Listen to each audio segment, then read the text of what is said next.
धागा प्रेम का एक अनोखी कहानी। आज सलोनी विदा हो गई। एयरपोर्ट से लौटकर रंभादी ड्राइंग रूम में ही सोफे पर निढाल सी लेट गईं।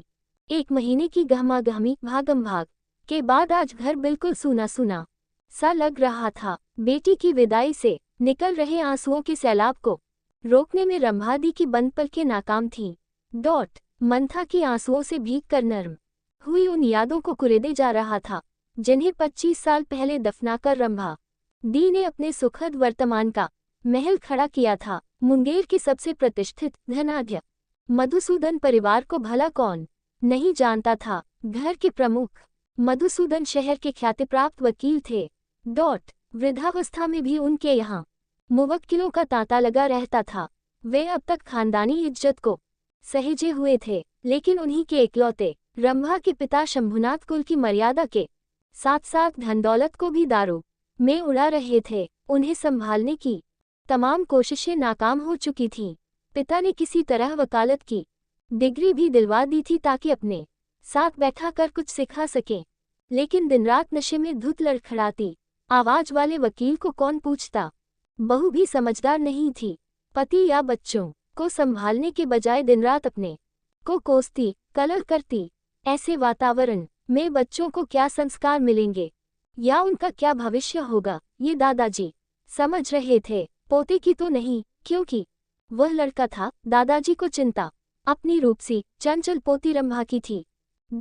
उसे वे गैर जिम्मेदार माता पिता के भरोसे नहीं छोड़ना चाहते थे। इसी कारण मैट्रिक की परीक्षा देते ही मात्र 18 साल की उम्र में रंभा की शादी करवा दी। आशुतोष जी का पटना में फर्नीचर का एक बहुत बड़ा शोरूम था। अपने परिवार में वे अकेले लड़के थे। उनकी दोनों बहनों की शादी हो चुकी थी। मां का देहांत जब ये सब छोटे ही थे तब ही हो गया था। बच्चों की परवरिश उनकी बाल विधवा चाची ने की थी। सरिता के शादी के बाद रंभा भी पटना आ गईं। रिजल्ट निकलने के बाद उनका आगे की पढ़ाई के लिए दाखिला पटना में ही हो गया। आशुतोष जी और रंभा में उम्र के साथ साथ स्वभाव में भी काफी अंतर था। जहां रंभा चंचल, बातूनी और मौजमस्ती करने वाली थी, वहीं आशुतोष जी शांत और गंभीर स्वभाव के थे। वे पूरा दिन दुकान पर ही रहते, फिर भी रंभा दी को कोई शिकायत नहीं थी। नया बड़ा शहर, कॉलेज का खुला माहौल, नई नई सहेलियां, नई उमंगें, नई तरंगे। रंभा दी आजाद पक्षी की तरह मौजमस्ती में डूबी रहती। कोई रोकने टोकने वाला था नहीं। उन दिनों चाची सास आई हुई थी, फिर भी उनकी उच्छृंखलता कायम थी। एक रात करीब 9 बजे रंभा फिल्म देख कर लौटी। आशुतोष जी रात 11 बजे के बाद ही घर लौटते थे, लेकिन उस दिन समय पर रंभा दी के घर नहीं पहुंचने पर चाची ने घबरा कर उन्हें बुला लिया था। वे बाहर बरामदे में ही चाची के साथ बैठे मिले। कहाँ से आ रही हो? उनकी आवाज में गुस्सा साफ झलक रहा था। क्लास थोड़ी देर से खत्म हुई, रंभा दी ने जवाब दिया। मैं 5 बजे कॉलेज गया था। कॉलेज तो बंद था। अपने एक झूठ को छिपाने के लिए रंभा दी ने दूसरी कहानी गढ़ी। लौटते वक्त सीमा दीदी के यहाँ चली गई थी। सीमा दी आशुतोष जी के दोस्त की पत्नी थी जो रंभा दी के कॉलेज में ही पढ़ती थी।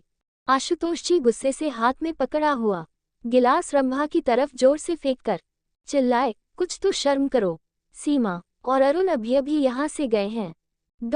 घर में पूरा दिन चाची अकेली रहती हैं। कॉलेज जाने तक तो ठीक है, उसके बाद गुलछर्रे उड़ाती रहती हो, अपने घर के संस्कार दिखा रही हो। आशुतोष जी आपे से बाहर हो गए थे। उनका गुस्सा वाजिब भी था। शादी को 1 साल हो गया था। उन्होंने रंभा दी को किसी बात के लिए कभी नहीं टोका, लेकिन आज मां तुल्य चाची के सामने उन्हें रंभा दी की आदतों के कारण शर्मिंदा होना पड़ा था। रंभा दी का गुस्सा भी 7वें आसमान पर था। एक तो नादान उम्र उस पर, दूसरे के सामने हुई बेइज्जती के कारण वे रात भर सुलगती रहीं। कुछ सुबह बिना किसी को बताए मायके आ गईं। घर में किसी ने पूछा भी नहीं। देखने समझने समझाने वाले दादाजी तो पोती की विदाई के 6 महीने बाद ही दुनिया से विदा हो गए थे। आशुतोष जी ने जरूर फोन करके उनके पहुंचने का समाचार जान लिया, फिर कभी फोन नहीं किया।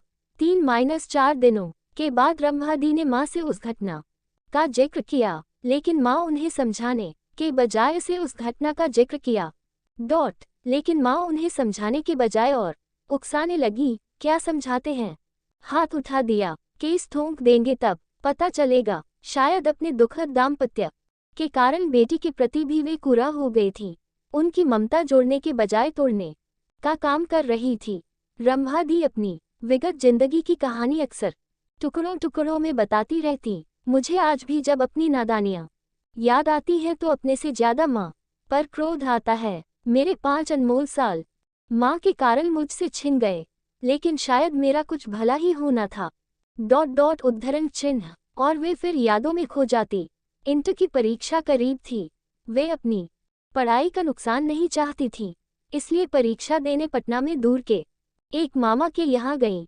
वहाँ मामा के दानव जैसे 2 बेटे अपनी तीखी निगाहों से अक्सर उनका पीछा करते रहते। उनकी नजरें उनके शरीर का ऐसे मुआयना करती कि लगता वे वस्त्रविहीन हो गई हैं। एक रात अपनी कमर के पास किसी का स्पर्श पाकर वे घबरा कर बैठ गईं। एक छाया को उन्होंने दौड़ते हुए बाहर जाते देखा। उस दिन के बाद से वे दरवाजा बंद करके सोती। किसी तरह परीक्षा देकर वे वापस आ गईं। माँ की अव्यावहारिक सलाह पर एक बार फिर वे अपनी मौसी की लड़की के यहाँ दिल्ली गईं। उन्होंने सोचा था कि फैशन डिजाइनिंग का कोर्स कर के बुटीक वगैरह खोल लेंगी। लेकिन वहां जाने पर बहन को अपने 2 छोटे छोटे बच्चों के लिए मुफ्त की आया मिल गई। वे अक्सर उन्हें रंभा दी के भरोसे छोड़कर पार्टियों में व्यस्त रहती। बच्चों के साथ रंभा को अच्छा तो लगता था, लेकिन यहाँ आने का उनका एक मकसद था। एक दिन रंभा ने मौसी की लड़की के पति से पूछा, सुशांत जी, थोड़ा कोर्स वगैरह का पता करवाए, ऐसे कब तक बैठी रहूंगी? बहन उस वक्त घर में नहीं थी। बहनोई मुस्कुराते हुए बोले, अरे आराम से रहिए न, यहाँ किसी चीज की कमी है क्या? किसी चीज की कमी हो तो हमसे कहिएगा, हम पूरी कर देंगे। उद्धरण। उनकी बातों के लिजलिजे एहसास से रंभा को घिन आने लगी कि उनके यहाँ पत्नी की बड़ी बहन को बहुत आदर की नजरों से देखते हैं। उनके लिए ऐसी सोच। फिर रंभा दी दृढ़ निश्चय कर के वापस मायके आ गईं। मायके की आर्थिक स्थिति अच्छी नहीं थी। पिताजी का लिवर खराब हो गया था। उनके इलाज के लिए भी पैसे नहीं थे। रंभा के बारे में सोचने की किसी को फुर्सत नहीं थी। रंभा ने अपने सारे गहने बेचकर पैसे बैंक में जमा करवाए और फिर BA में दाखिला ले लिया। MA करने के बाद रंभा की उसी कॉलेज में नौकरी लग गई। 5 साल का समय बीत चुका था। पिताजी का देहांत हो गया था। भाई भी पिता के रास्ते चल रहा था। घर तक बिकने की नौबत आ गई थी। आमदनी का एकमात्र जरिया रंभा ही थी। अब भाई की नज़र रंभा की ससुराल की संपत्ति पर थी। वह रंभा पर दबाव डाल रहा था कि तलाक ले लो, अच्छी खासी रकम मिल जाएगी।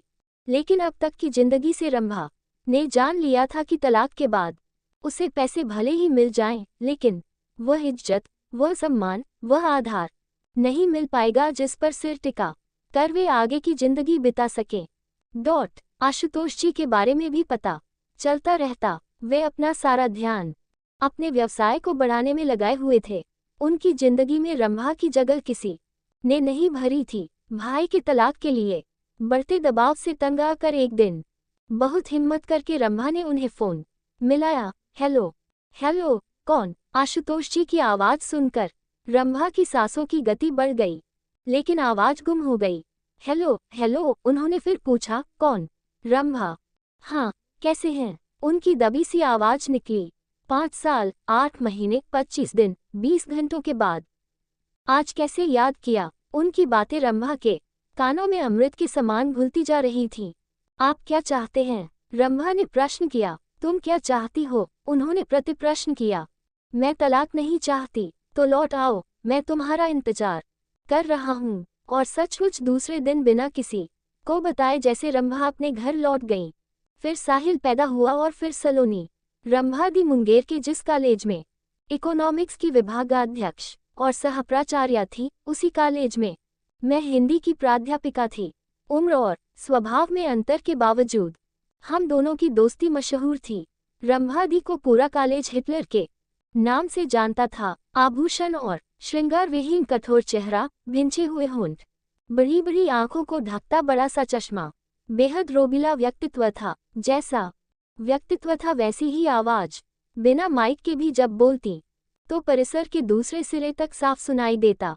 लेकिन रंभादी की सारी कठोरता कक्षा में पढ़ाते वक्त बलसुलभ कोमलता में बदल जाती। अर्थशास्त्र जैसे जटिल विषय को भी वे अपने पढ़ाने की अद्भुत कला से सरल बना देती। कला संकाय की लड़कियों में शायद इसी कारण इकोनॉमिक्स लेने की होड़ लगी रहती थी। हर साल इस विषय की टॉपर हमारे कॉलेज की ही छात्रा होती थी। मैं तब भी रंभादी के विगत जीवन की तुलना वर्तमान से करती तो हैरान हो जाती कि कितना प्यार तालमेल है उनके परिवार में। अगर रंभादी किसी काम के लिए बस नजर उठाकर आशुतोष जी की तरफ देखती तो वे उनकी बात समझकर जब तक नजर घुमाते साहिल उसे करने को दौड़ता, तब तक तो सलोनी उस काम को कर चुकी होती। दोनों बच्चे रूपर में मां पर गए थे। सलोनी थोड़ी सांवली थी, लेकिन तीखे नैननक्श और छरहरी काया के कारण बहुत आकर्षक लगती थी। वो MSc की परीक्षा दे चुकी थी। साहिल MBA करके बेंगलुरु में एक अच्छी फर्म में मैनेजर के पद पर नियुक्त था। उसने एक सिंधी लड़की को पसंद किया था।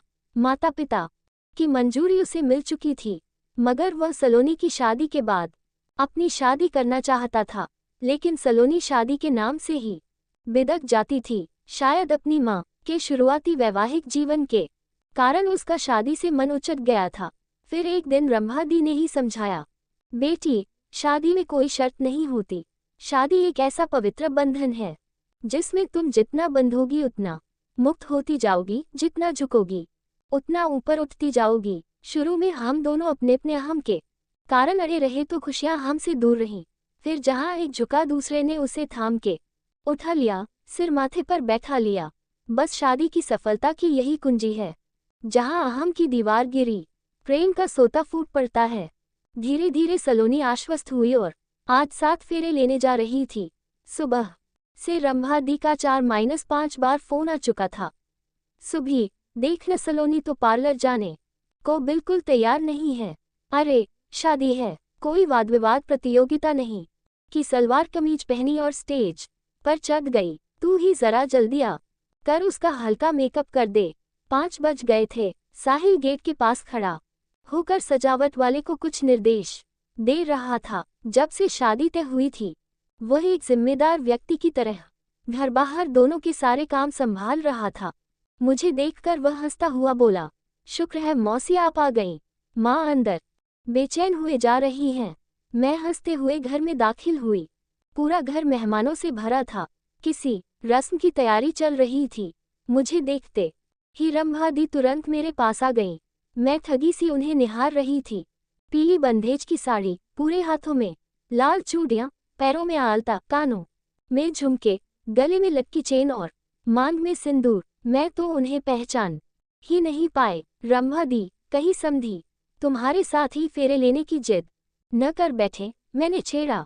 आशुतोष जी पीली धोती में मंडप में बैठे कुछ कर रहे थे।